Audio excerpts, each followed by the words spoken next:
દ્વારકામાં વહીવટી તંત્રનું mega demolition, Okha highway પરથી ગેરકાયદે દબાણોનું સફાયું. યાત્રાધામ દ્વારકામાં લાંબા સમયના વિરામ બાદ વહીવટી તંત્ર દ્વારા ગેરકાયદે બાંધકામો વિરુદ્ધ ફરી એકવાર આક્રમક અભિયાન છેડવામાં આવ્યું છે.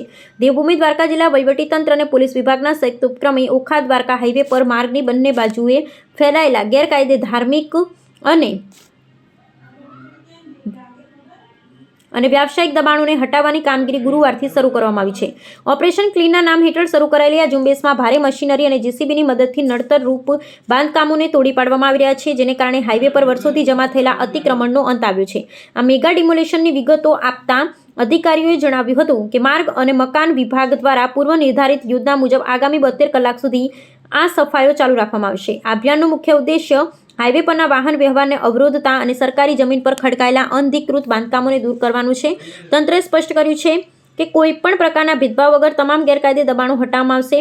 આ કામગીરી દરમિયાન કાયદો અને વ્યવસ્થાની સ્થિતિ જળવાઈ રહે તે માટે હાઈવે પર પોલીસનો ચુસ્ત કાફલો ખડકી દેવામાં આવ્યો છે અને સંવેદનશીલ વિસ્તારોમાં ચાંપતી નજર રાખવામાં આવી છે. વહીવટી તંત્રના કડક વલણને પગલે દબાણકર્તાઓમાં ફફડાટ વ્યાપી ગયો છે, જ્યારે સામાન્ય નાગરિકો અને પ્રવાસીઓએ માર્ગો મોકળા થવાની આ કામગીરીને આવકારી છે. આગામી 3 દિવસ દરમિયાન